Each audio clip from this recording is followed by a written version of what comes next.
The Ivy League deception. My parents bought my career, and now my rival holds the receipt. My name is Ethan Bellwether. I'm 28, living the life that was meticulously engineered for me. I'm a star junior partner at Sheridan and Thorne, one of the most prestigious corporate law firms in New York City. I wear custom suits, dine at Michelin-starred restaurants, and my pedigree is flawless Yale law, summa cum laude. My parents, Senator Arthur Bellwether and Eleanor Bellwether, a prominent hedge fund executive, bought the foundation of my success. 5 years ago, they paid a fixer, Mr. Silas Finch, a substantial sum to secure my entry into Yale's already competitive program, not through bribery of the admissions office, but by fabricating a perfect service record and securing flawless letters of recommendation from influential family friends. I know it, and the guilt is a constant quiet hum beneath my confidence. My current focus is the biggest merger of the decade, the acquisition of Aegis Tech by Sheridan and Thorne's biggest client, Omnicorp. Landing this deal guarantees my full partnership. The rival. The only complication in my perfectly scripted life is Charlotte "Charlie" Hayes.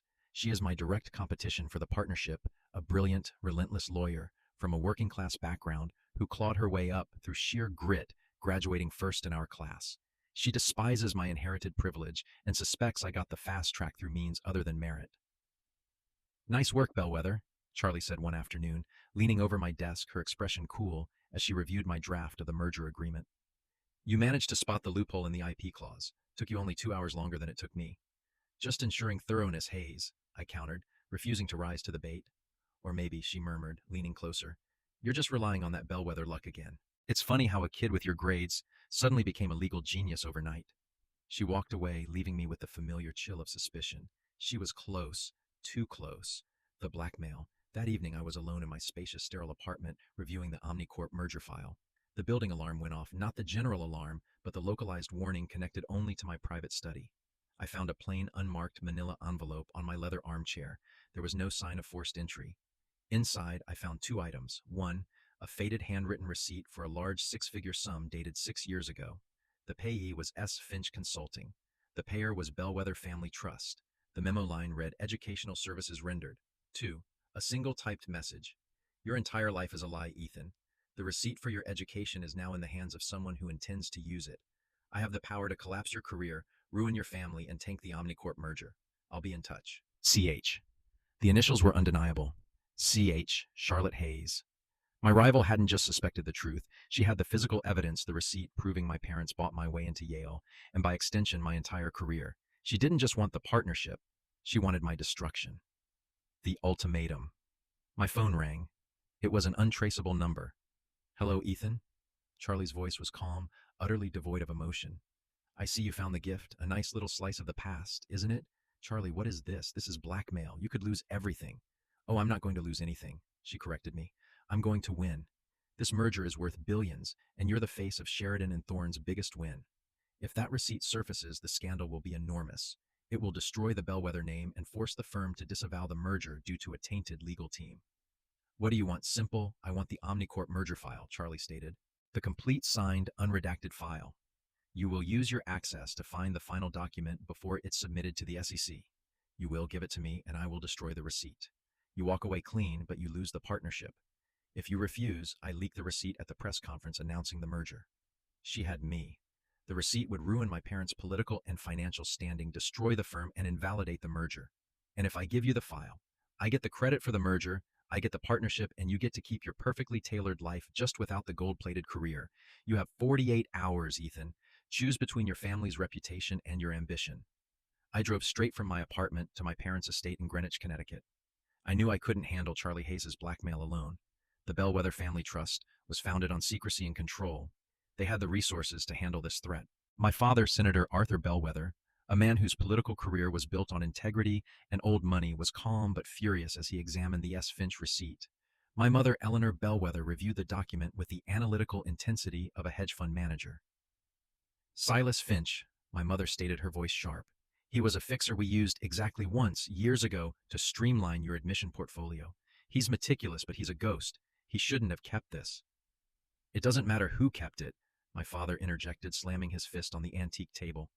"What matters is that this document is a nuclear bomb. It doesn't just discredit Ethan's law degree, it proves I engaged in a felony to secure a federal position for one of my campaign donors who wrote that recommendation letter. This could end my career and send us both to prison for conspiracy. The stakes were higher than the Omnicorp merger or my partnership. They were about the downfall of the Bellwether dynasty. Charlie Hayes wants the Omnicorp merger file, I explained, presenting the terms of the blackmail. She thinks that's the key to the partnership. That's merely her immediate demand, my mother analyzed. If she has this receipt, she knows the true value isn't the partnership. It's the power to control us. We need to isolate the threat and neutralize the source. The counteroffer. My parents agreed on the bellwether solution. I had to pretend to comply with Charlie's demands while they mobilized their network to find and retrieve the original receipt. My father called Mr. Thorne, the firm's senior partner, under the pretense of personal concerns regarding the Omnicorp deal. He subtly inquired about Charlie Hayes' background. The girl is relentless, Thorne admitted. Her drive is immense. She came from nothing. But she has one predictable weakness. Senator money. She's brilliant, but she's always reaching for the next dollar. My mother devised the counterplan. Instead of giving Charlie the Omnicorp file, I would lure her into revealing the original receipt with a deal she couldn't refuse.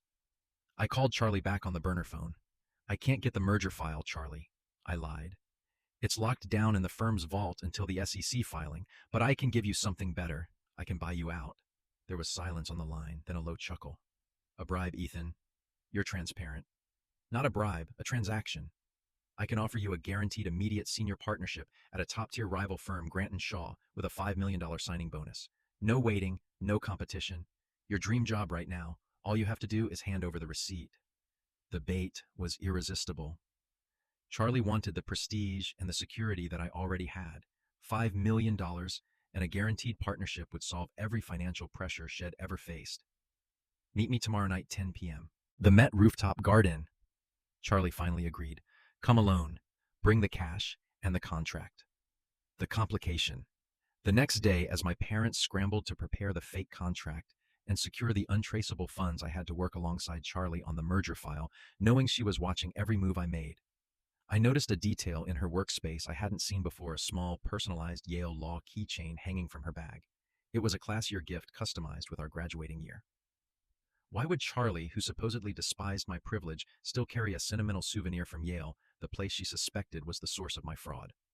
Later that afternoon, a junior associate passed me a message on a post-it check, the Aegis Tech acquisition history, specifically the R&D division.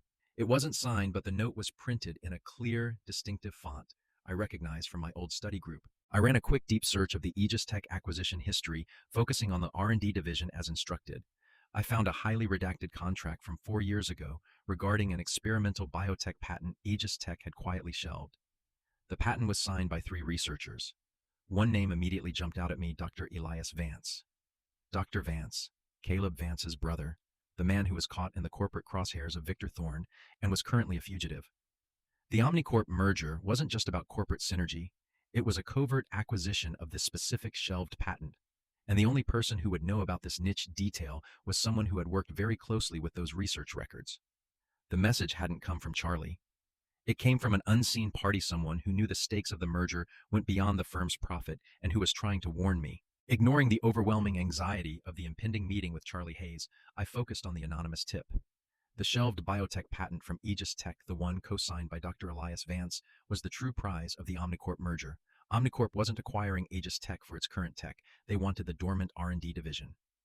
I pulled the full unredacted history of the patent.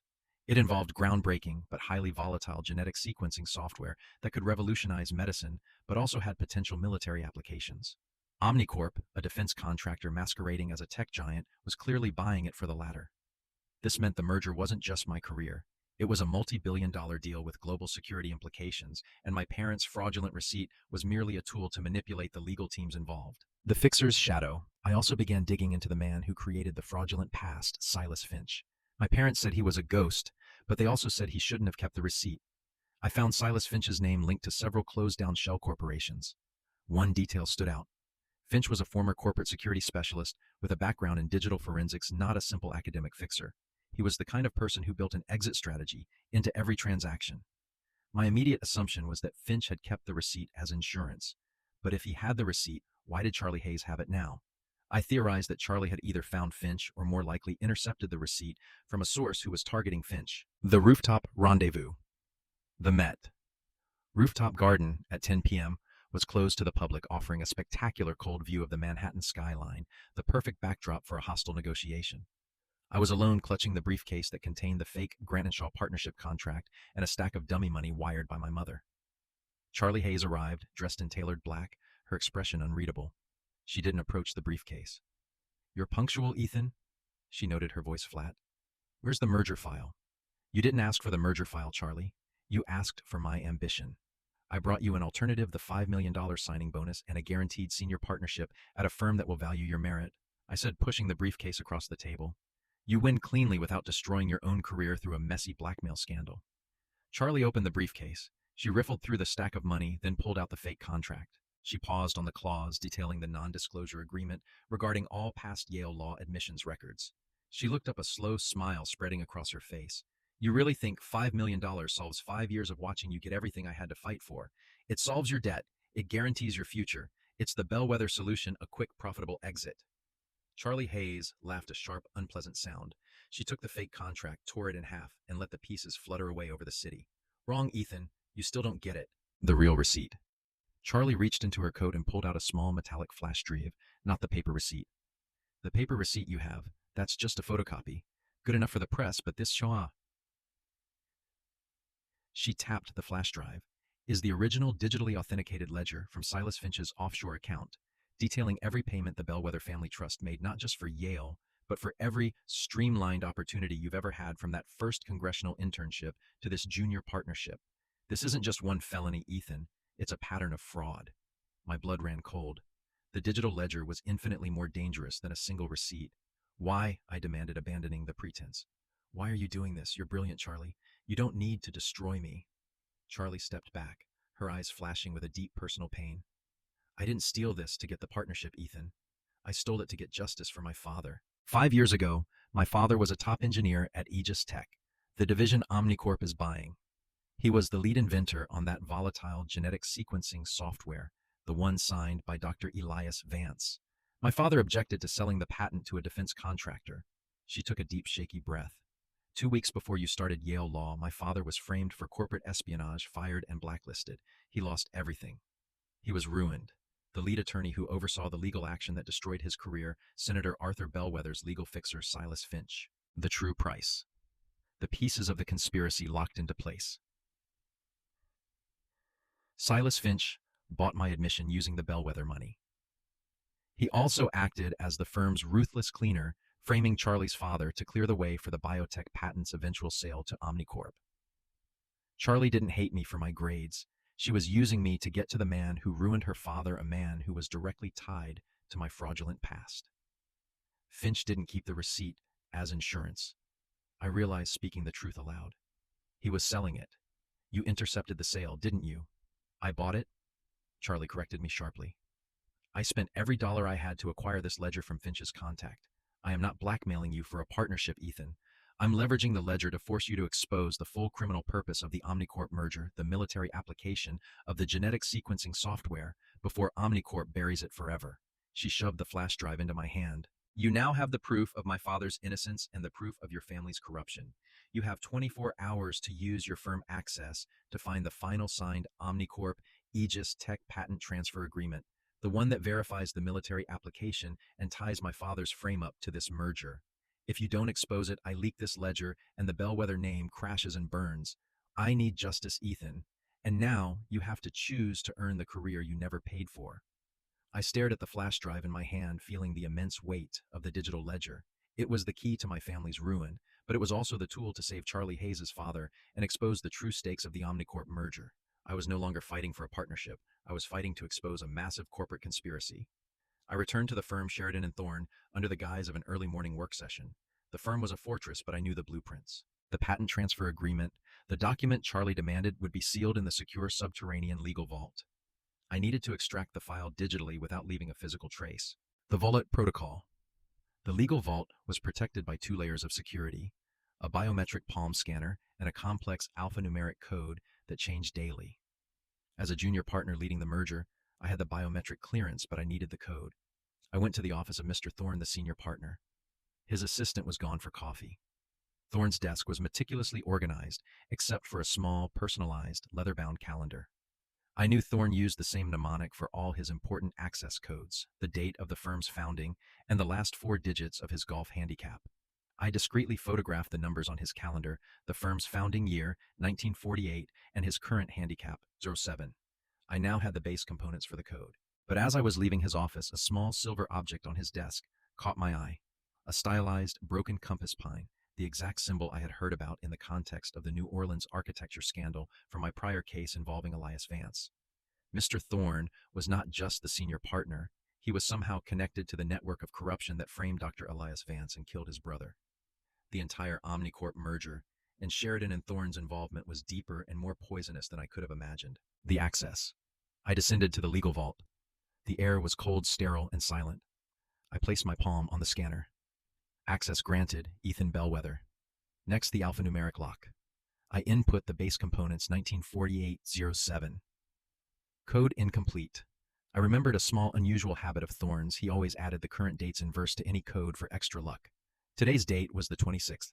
I added 62 to the end. 1948-07-2. Access granted. I was inside the vault. The air felt heavy with secrets. The room contained thousands of files, but the Omnicorp merger files were secured in a climate-controlled metal drawer sealed with a final key lock. I had the key. I opened the drawer and found the file Omnicorp Aegis Tech Patent Transfer Agreement Final Draft. I pulled out a small portable scanner. I needed to copy the file instantly and digitally, focusing on the highly sensitive Appendix C, which Charlie claimed contained the details of the military application. The interruption and the rival. The scanner was at 70% when the lights in the vault flickered, and the access door began to lock down. Security override detected. My heart hammered.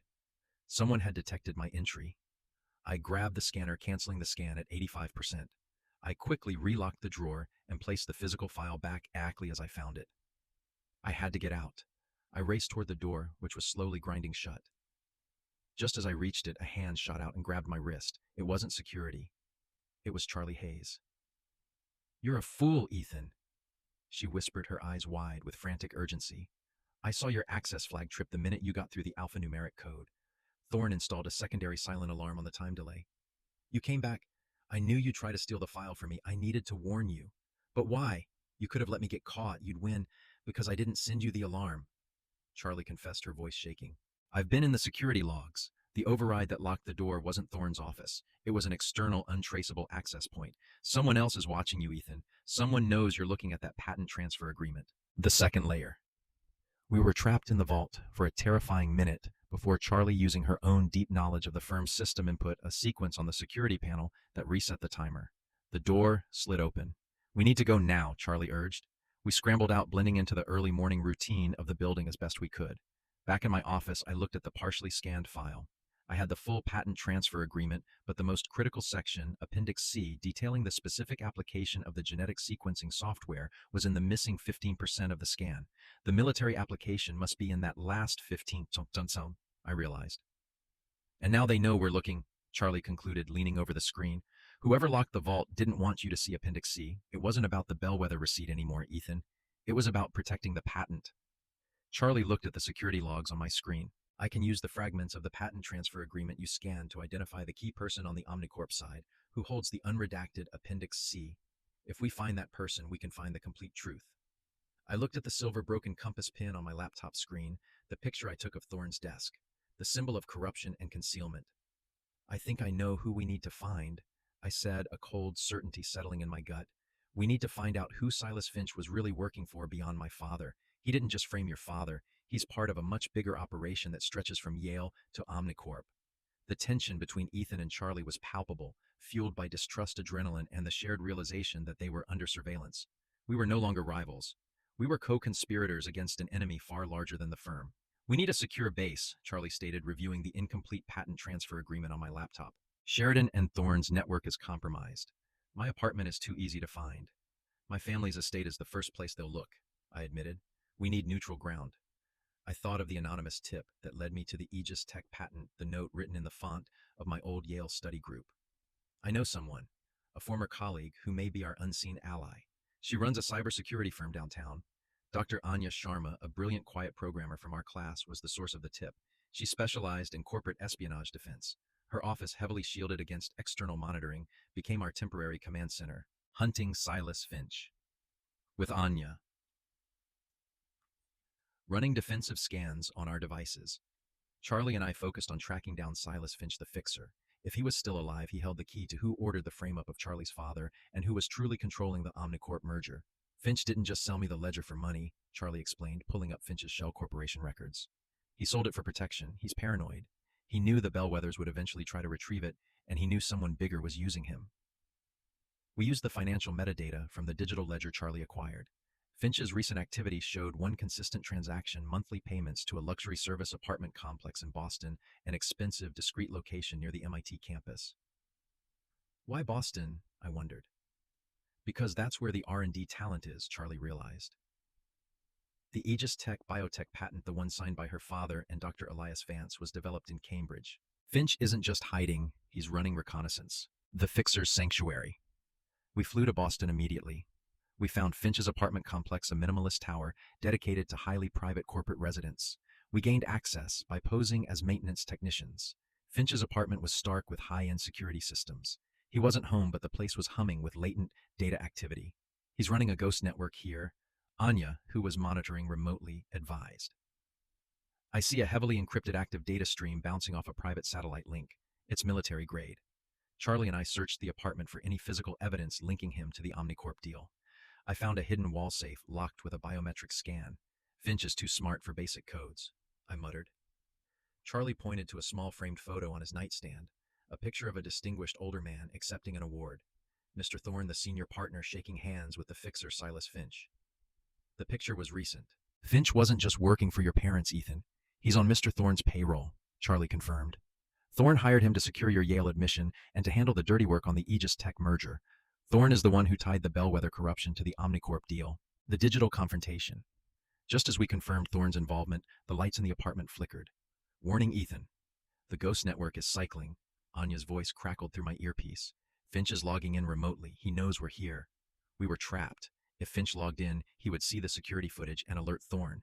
I looked at the biometric safe. I need his fingerprint. Charlie pointed to a half-finished bottle of expensive scotch on the counter. He left a print on the glass. We quickly used a forensic powder kit Charlie surprisingly carried in her bag, a necessity for document fraud cases, to lift a clean, high-quality print. I applied the print to the safe's scanner. Access granted. Inside the safe wasn't more money, but a single official-looking document, a cease and desist order issued by Omnicorp's legal division to Dr. Elias Vance, dated 3 weeks ago. The order was an aggressive preemptive strike demanding Elias Vance cease all communication regarding the Aegis Tech patent. But the signature on the order wasn't Omnicorp's general counsel. It was Mr. Thorne signing on behalf of Sheridan and Thorne. Thorne is the direct legal threat, I realized. He's the one trying to silence the original inventor, Dr. Vance. He's clearing the path for Omnicorp. The call. I grabbed the cease and desist order, the only new piece of physical evidence. We had to get out before Finch's alert went live. We were leaving the apartment complex when my secured phone rang. It was an untraceable number. I see you found my little bolt hole, Ethan. The voice on the other end was cold, precise, and utterly recognizable. It was Silas Finch. You framed Charlie's father and blacklisted the inventor of the patent, Finch. You work for Mr. Thorne, I challenged. I work for whoever ensures that the Aegis Tech patent is secured by Omnicorp. Finch corrected me. I was loyal to the structure, not the man. You've uncovered the motive, but you still don't know the recipient. The person who benefits most from that military application being buried isn't Victor Thorne or even Omnicorp. It's the one who controls the defense contracts. Finch paused, his voice dropping to a harsh whisper. The one who ordered me to clean up your admission records, secure the patent, and ensure the merger goes through, that man is about to secure the largest defense contract in U.S. history thanks to that hidden patent. You should look closer to home, Ethan. Closer to Washington, D.C. Finch hung up. His final words pointed the investigation away from the firm and the corporate giant, straight to the political elite, the very world my father inhabited. Silas Finch's revelation pointed the investigation away from the corporate boardroom and straight into the halls of power in Washington, D.C. The true buyer of the dangerous genetic sequencing software was a political figure controlling defense contracts. The immediate suspect, given the sphere of influence, was someone in my father's circle. It has to be someone who directly benefits from a massive defense contract, Charlie deduced back in Anya's secure office. Someone who can quietly approve the sale of a volatile biotech patent to Omnicorp. My father, Senator Arthur Bellwether, sits on the Senate Armed Services Committee. I admitted the cold truth finally sinking in. He has the power to sign off on major defense appropriations. Is it him, Ethan? Charlie asked, her eyes searching mine. Did your father buy your law degree with one hand and arrange the murder of my father's career with the other? He shielded the money. He benefited from Finch's cleanup. I countered, defending the thin line of my father's integrity. But ordering the frame-up of a scientist to facilitate a massive defense deal, that's treason. I need proof. The Washington audit.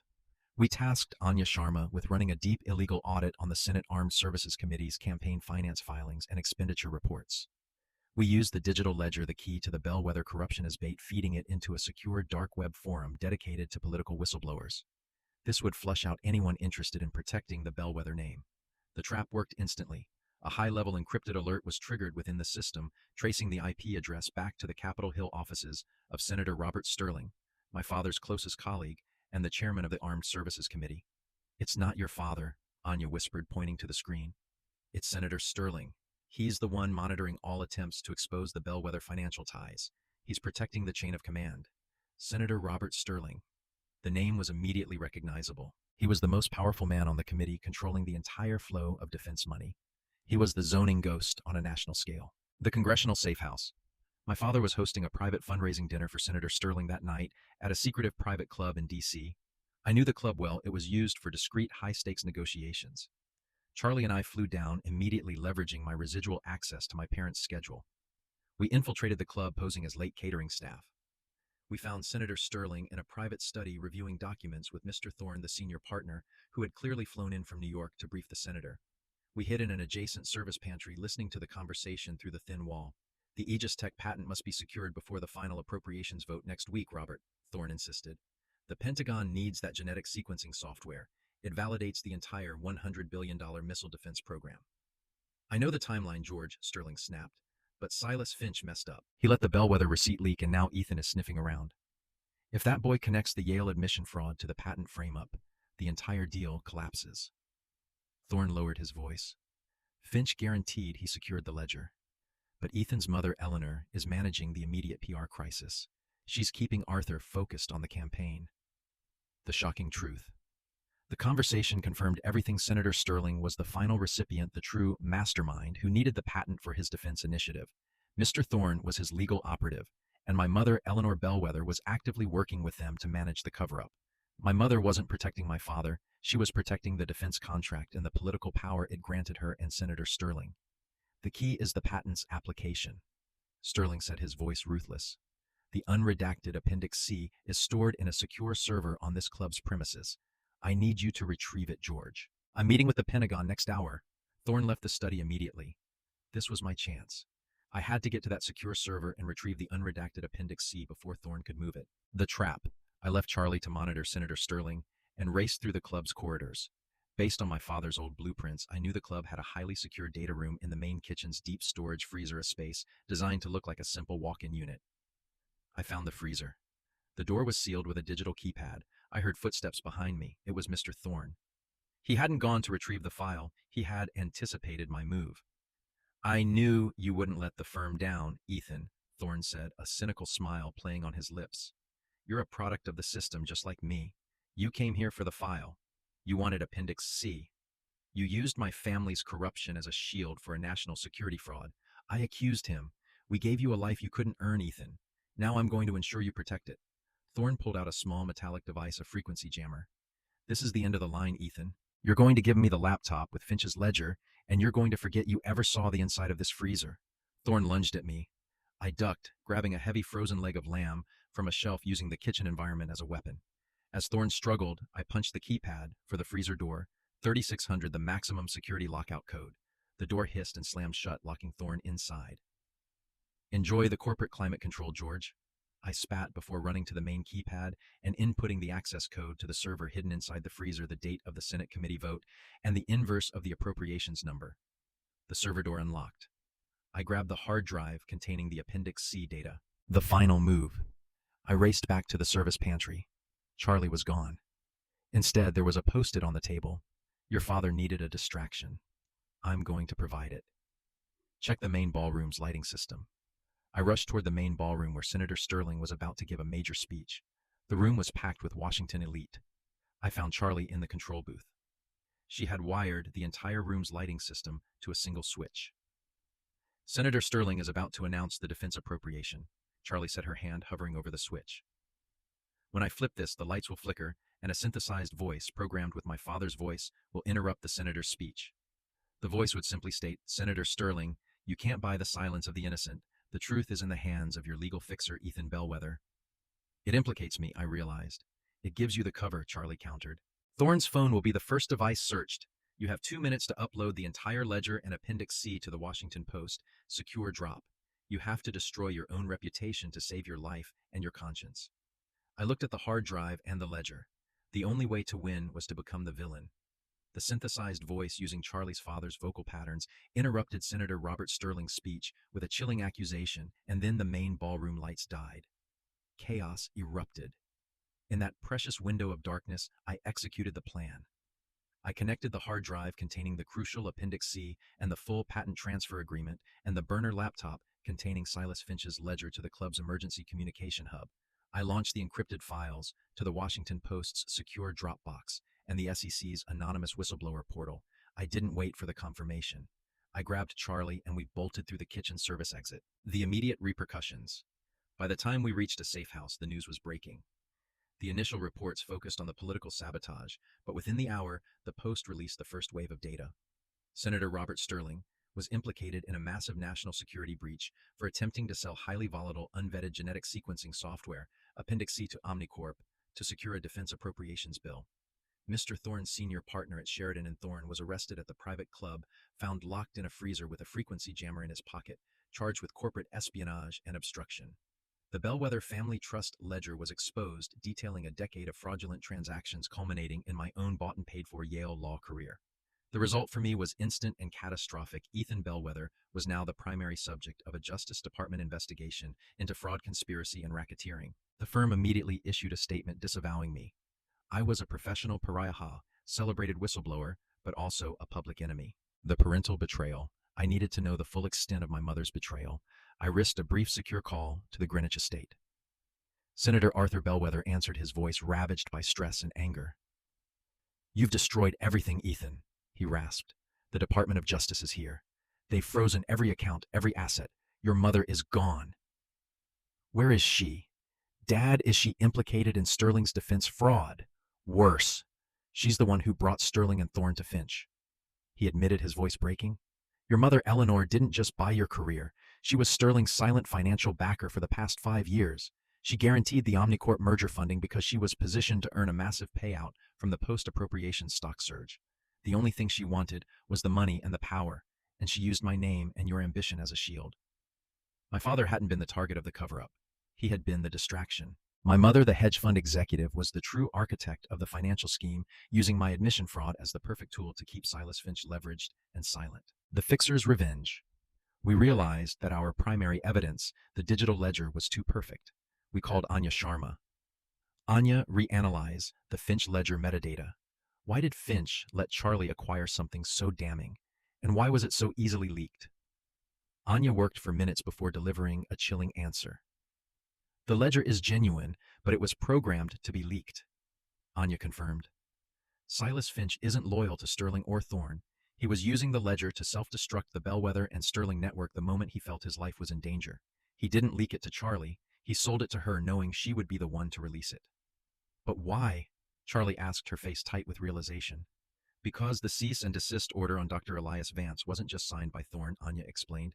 "It was filed on Thorne's behalf by Silas Finch's only son, a junior lawyer at the firm. Finch's own child was forced to participate in the final act of the cover-up. Finch leaked the ledger to destroy the empire that forced his son to compromise his ethics. Silas Finch hadn't been an external threat. He was a desperate father leveraging his last asset, the ledger, to seek revenge against the corporation that had poisoned his family just like mine." The path forward. We were now the most wanted people in the investigation, pursued by the FBI and the Justice Department, but we had secured the truth. Charlie looked at me, her eyes tired, but clear. "My father's name will be cleared. The fraud is exposed.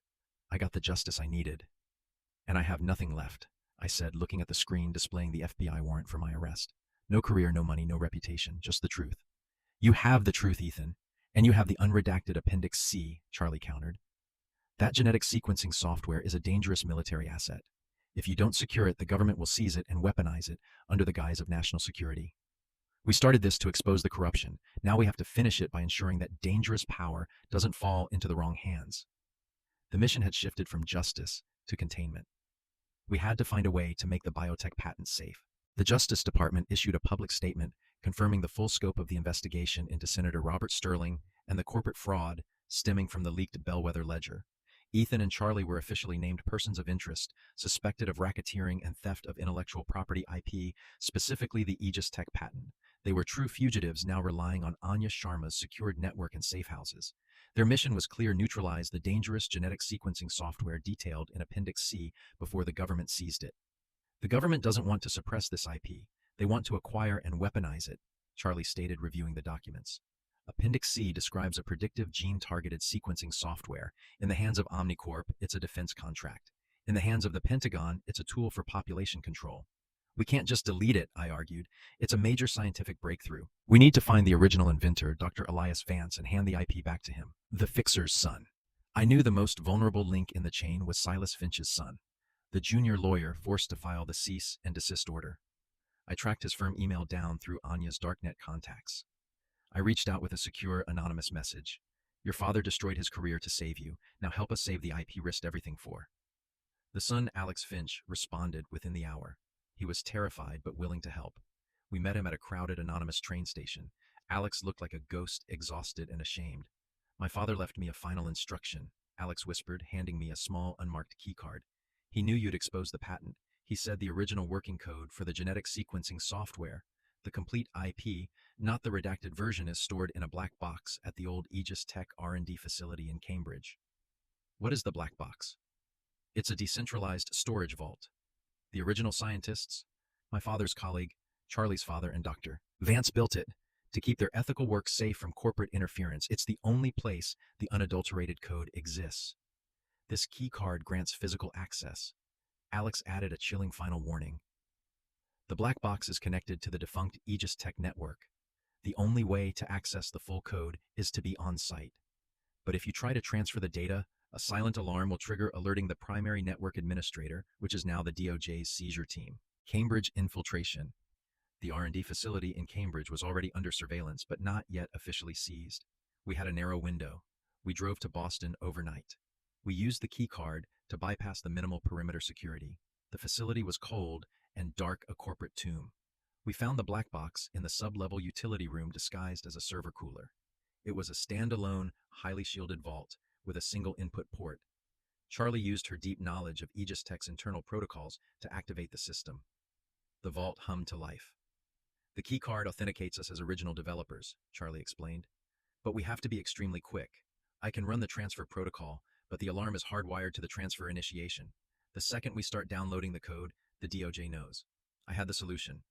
I reached into my bag and pulled out the hard drive containing the crucial Appendix C data that I had seized from Senator Sterling's club.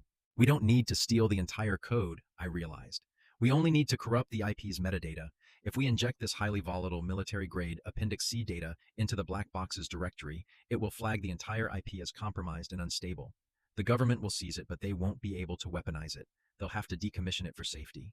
We had to destroy the IP's immediate viability to save its long-term ethical integrity. The choice of destruction. Charlie hesitated, her hand hovering over the input port. That IP is my father's life work, Ethan. Injecting the Appendix C data will destroy its market value and make it unusable for years. It makes it safe, Charlie. Your father's goal was ethical medicine, not defense contracts. The only way to win this game is to destroy the prize itself, I urged. Charlie nodded grimly. Do it. Inject the corruption. I plugged the hard drive into the black box's input port. Charlie typed a rapid sequence of commands, launching the injection protocol. A high-pitched tone immediately echoed through the facility. The silent alarm was triggered. System alert. External injection protocol detected. All IP integrity compromised. Initiating shutdown sequence. The evasion. We had seconds. We retrieved the hard drive. Just as the black box went dark, Sealing the contaminated IP within the secure vault, we heard the sound of sirens rapidly approaching the facility. We raced for the exit, blending into the early morning traffic. We had successfully neutralized the IP, but we had failed to escape the net. As we were speeding away, Anya's voice came through the comms, tense with urgency. Ethan, Charlie, the DOJ team is on site, but they're not looking for the IP. They're looking for something else, a small sealed box. They just seized the black box, and they're already disappointed. They're looking for the original IP files, I reasoned. No, Anya corrected. The lead agent is asking about a specific biometric key. They were not looking for the genetic sequencing software. They were looking for the key that controls the digital ledger, the one that confirms the entire fraud. The Bellwether ledger wasn't just evidence of my parents' corruption. It was the master key to a far wider, still hidden network of power and money. And the one person who knew exactly where the physical key was hidden was the one person who risked everything to give me the information: Silas Finch. The revelation that the DOJ seizure team was hunting for a biometric key and not the contaminated IP confirmed that the Silas Finch ledger was the core of the entire criminal network. It wasn't just proof of the Bellwether corruption, it was the master list of every powerful person Finch had done favors for. We had successfully neutralized the Aegis Tech patent by contaminating it, but the ledger remained a live threat not just to us, but to the entire American political and corporate elite. The ledger is stored on the encrypted burner drive, which is safe, I noted.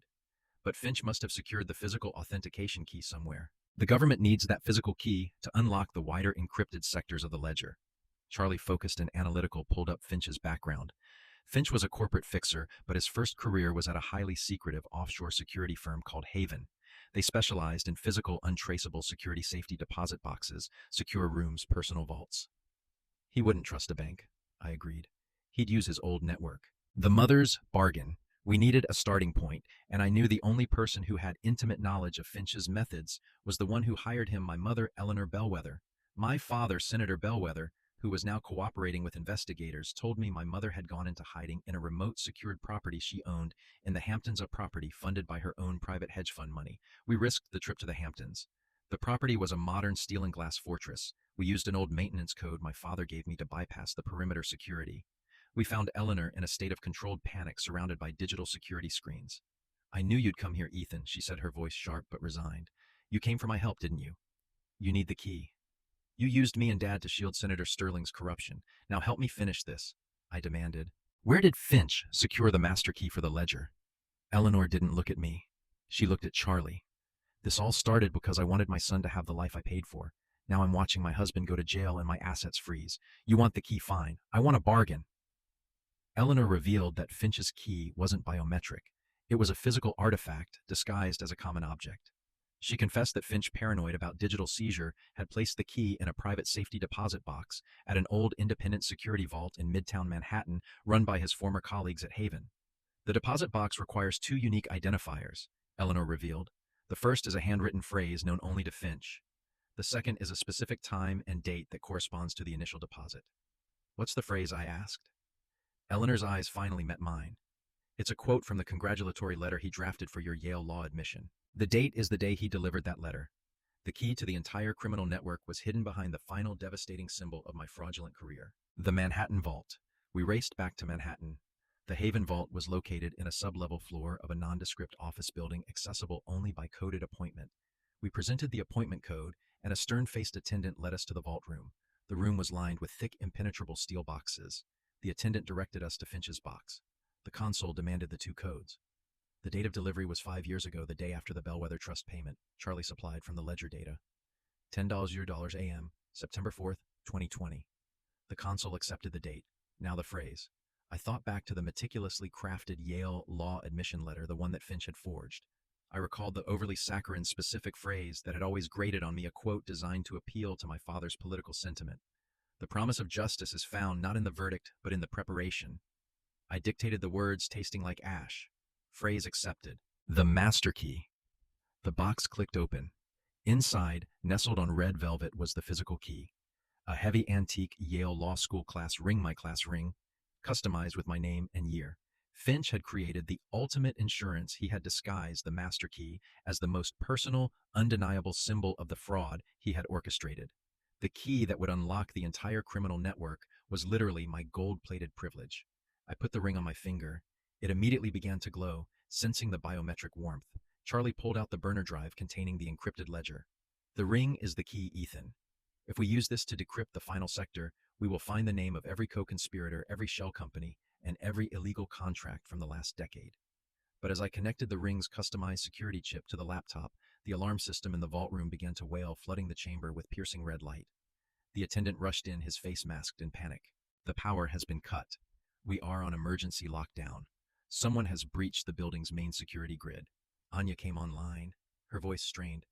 Ethan, Charlie, it's not the DOJ. It's too clean, too professional. It's a full-scale corporate black operation.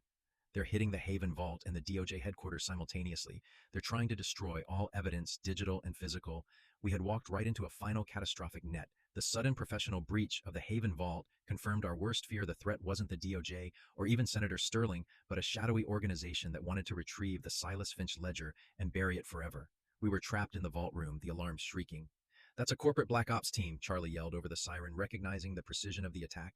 They cut the power to disable the physical locks, but the security grid is on an internal battery. We have maybe 3 minutes before they breach the vault door.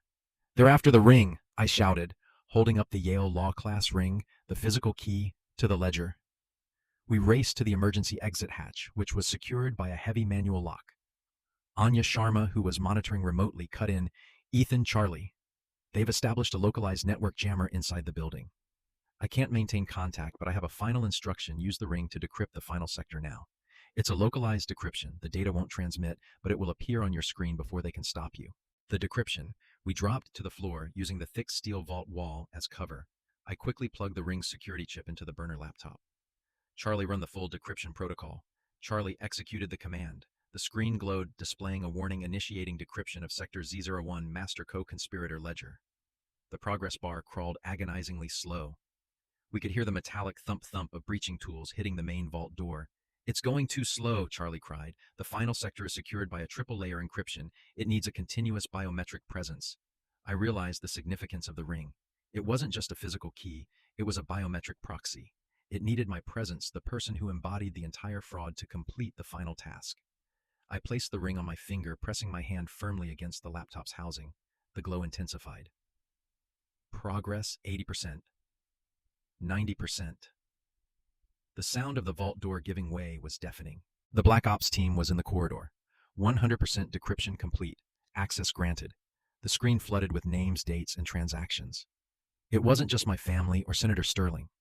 The ledger contained a list of dozens of powerful figures, politicians, judges, and CEOs, all positioned, promoted, or protected by Silas Finch through fraudulent transactions over the last decade.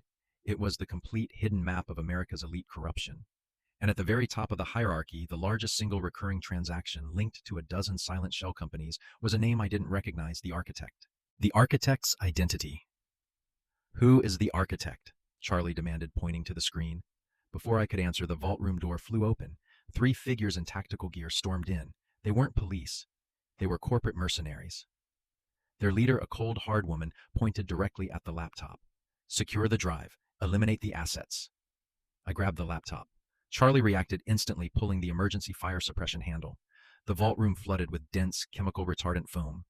In the confusion, we scrambled through the small service duct, pulling the heavy metal cover shut behind us.